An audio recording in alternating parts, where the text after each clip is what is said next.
If you have set up a home server before, you would be familiar with the struggle of setting up everything manually.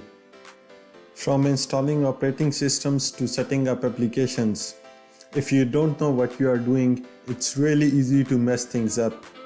What if I told you that you can set up your home server in just few clicks?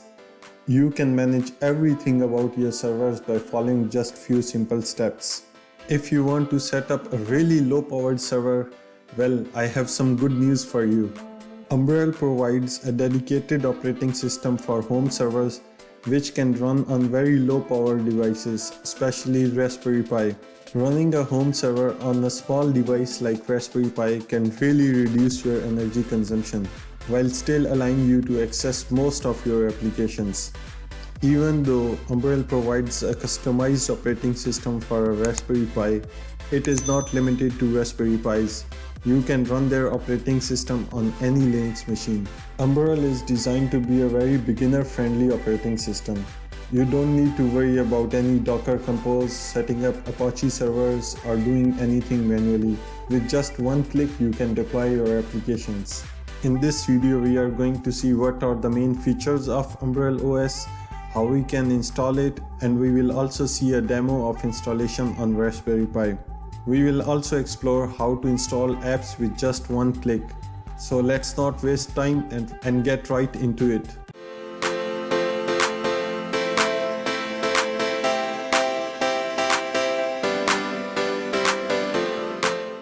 If you have never used Umbrel before, it would be a good starting point to understand what Umbrel is. Umbrel is an all-in-one solution for your home server. Umbrel allows you to reduce your dependence on big tech like Google and Microsoft by ensuring that all your data is stored locally on your own server. Previously, if I wanted to install an app like Nextcloud or PhotoPrism, I would have to install Docker, then set up Docker Compose, mount volumes manually, and manage backups on my own. But Umbrel does everything for me if I want to go through Umbrel. You can also set up a Bitcoin node on Umbrel if you want, but personally I haven't tried it yet. A nice thing about Umbrel is that it allows me to manage my network and home devices easily. By using Ad Guard, I can block all unwanted domains which serve ads to different websites. This can offer a very clean browsing experience. For installing self-hosted apps, Umbrel has its own dedicated app stores. Umbrel is not just limited to Raspberry Pi, even though it supports Raspberry Pi extensively. Umbrel is not just for installing apps, it allows very advanced controls of these applications. Using Umbrel, you can update these applications, monitor system usage, and offers even advanced security like two-factor authentication. You can install hundreds of apps which are already added into the App Store. Let's see how easy it is to install Umbrel on Raspberry Pi. I am using Raspberry Pi Model 4B. You would need the following things to install Umbrel OS on a Raspberry Pi. First is Raspberry Pi itself. Then in order to store data, you need a USB-based SSD or HDD for data storage. I used 128GB SSD for this tutorial, but it's recommended to use a much bigger one, preferably 1TB or more for long-term storage. You may also need a card reader. In my case, my PC already has a card reader built in, but you may need to buy it. And finally, you need an SD card for installing the operating system. The website explains all these steps in detail on how to install Umbrel operating system. I will go through these steps quickly.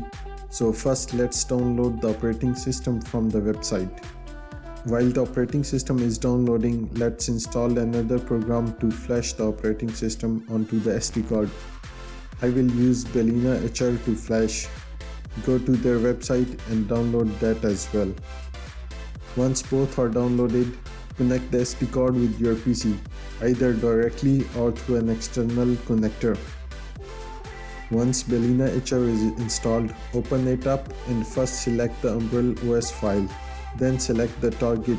At the moment, it only shows my internal SSD on my PC. but once the SD card is connected, it should show up on the menu. If it doesn't, restart Belina after inserting the card again. Depending on the card, it should take 3 to 4 minutes to flash. While it is waiting to flash, consider subscribing to this channel to get the latest updates and news regarding to Homelabs and servers.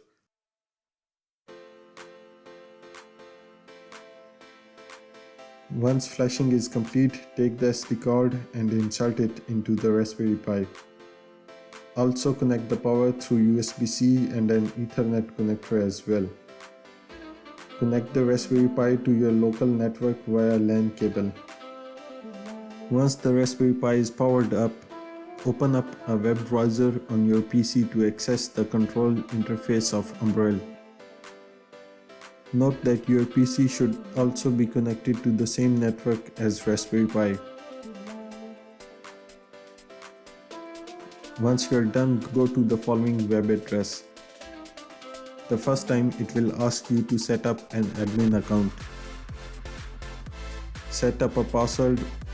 Note this password somewhere safe as it will be used to access control panel later. Once you are successfully logged in the first time, it will ask you to install a few apps to get started.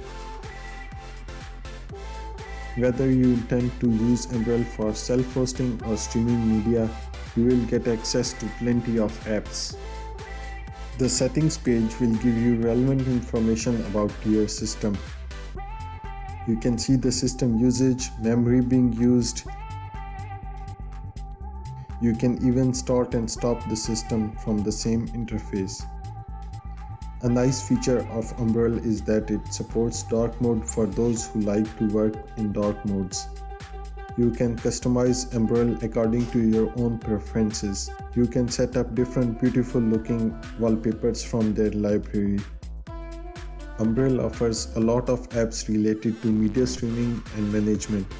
You can use Image to store your photos on your hosted server, use Plex to stream your favorite movies, or manage your movie collection using Radar.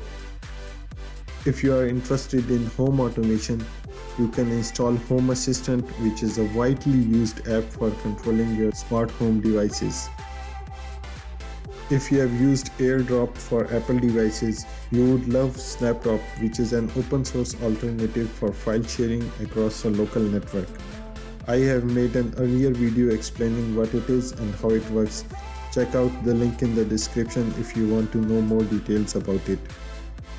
Okay, so now let's see how we can install apps in just one click.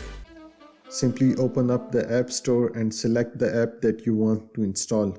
As an example, let's install Nextcloud, which is a self-hosted solution for file storage and much more. Just click on the install button and it should install the app. On the dashboard, you can also see the default username and password for login. You can change this password later. It takes quite a few minutes to install, so I'm going to fast forward here.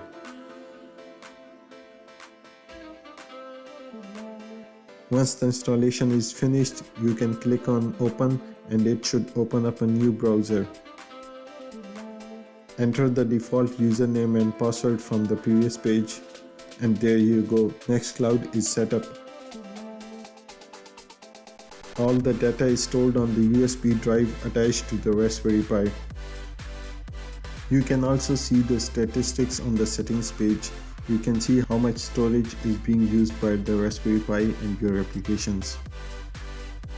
You can also use Nextcloud to store your photos as well, but personally I like to use a dedicated app called Image for this purpose. The process of installation is exactly the same, so let's go through it quickly. Once the installation is done, create an admin account which will be used to access the data. Once you are logged in, you will notice that the interface is very similar to Google Photos or Google Drive. At the present, Image is under heavy development and the stable version is not out yet, so there is still a lot of features which are missing, but hopefully they will be available very soon. Inside Image, you can create albums and store photos inside albums to manage your data easily.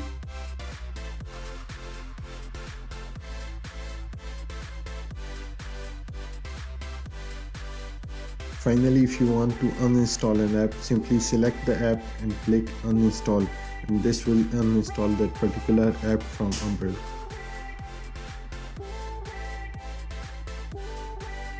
Let's wrap up this video.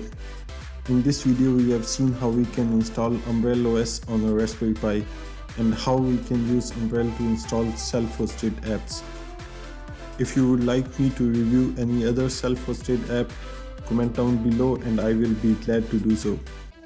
Once again, don't forget to like and subscribe to this channel, and see you later in the next video.